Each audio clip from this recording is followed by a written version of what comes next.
Hello students, now we will discuss about the types of dynamic memory allocation, what we use in dynamic memory allocation, about malloc, calloc, realloc and free functions.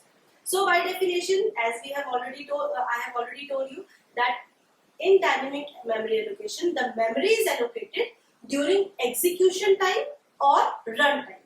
Now I will tell how the memory is allocated during run time and execution time. First of all, there are four functions. First is malloc. Malloc is memory allocation. Then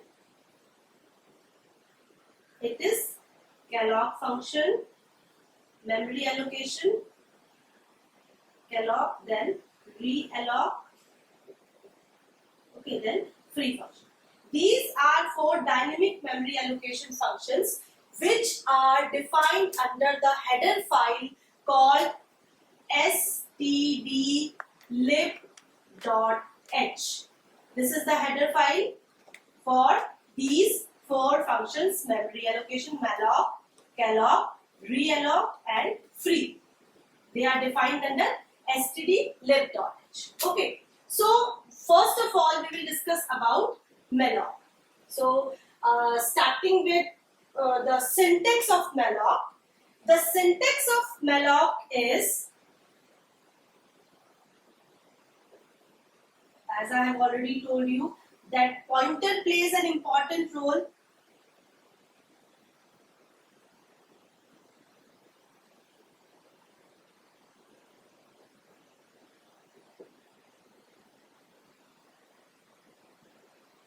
Okay, so the syntax is void pointer malloc size of n.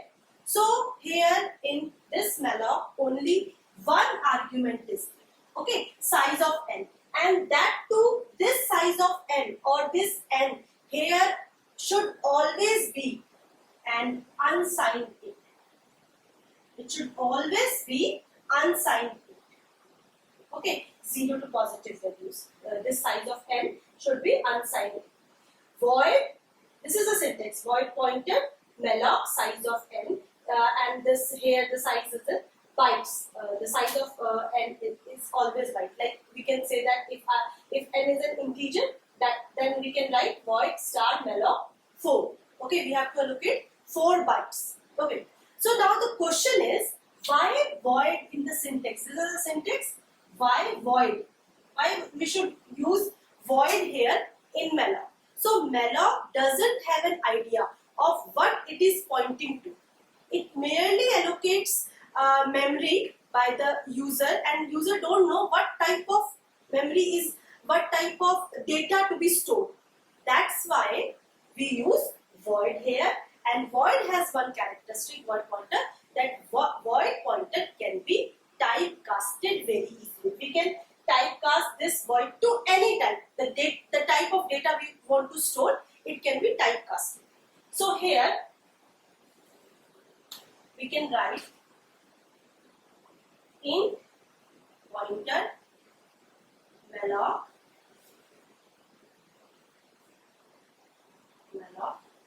4 bytes. Okay, this void now can be typecasted to int pointer. Okay, now malloc function allocates a memory block according to the size specified in the heap, and on success it returns a pointer. When it is okay, when the success is there, it returns the pointer pointing to the first byte of the allocated. Okay, it points to first byte of the memory allocated, else it returns null. Now I will show with the help of program that how using malloc we can allocate the memory at runtime or execution time. Okay, main function. Then I have declared the variables I and n. Nothing else I have declared. I and n. Enter the number of integers. Suppose I want to enter the numbers which I want to enter is 5. Okay. So now this is dynamic memory. In pointer PTR, This is a syntax I have already told you. In star, the main syntax, it is in void, Malloc. But void can be typecasted to any other form. So here, by in, we know that the data stored is now of integer type. Okay, Malloc, and I have entered 5. That means 5 into size of int is 4 here. So, how many memory is allocated? 20 bytes. Here, 20. How? 5 into size of int is 4. 5 into 4, 20. So 20 bytes of memory is allocated. If pointer equals to null, that means memory is not available, it's not allocated. Now, else, obviously, if it's not executed, else we will enter pointer plus 0, first element, pointer plus 1, second element. Likewise, we will enter here and we will, first of all, pointer plus I. That is, what is the element in 0th address? Okay. And after its pointer is written, after dereferencing, it will show the first element in an array. Then it will show the 0th element, then first element, then second element in an array it will show.